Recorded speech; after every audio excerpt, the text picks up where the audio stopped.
take a look at replacing the PCV valve on this Chrysler 2.4 liter multi-air engine.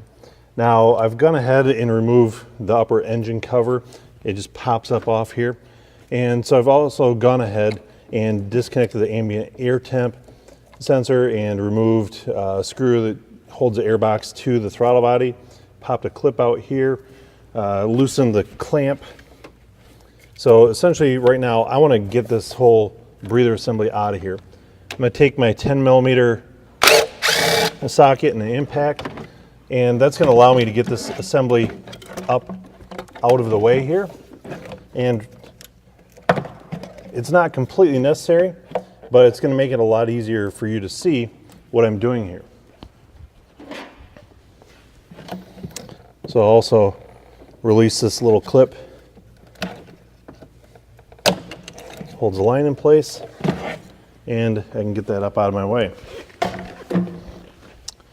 Now you can see the rubber hose here, which actually I can pull off and exposes my PCV valve.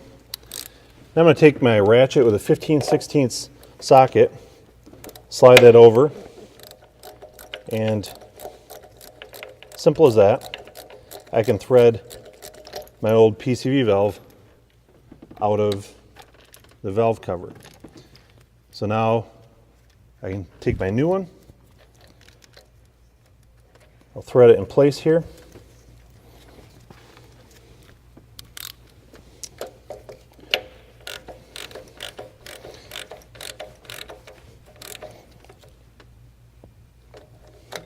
Tighten it down with the ratchet, install the hose, and of course we're going to reinstall the breather and get everything buttoned up.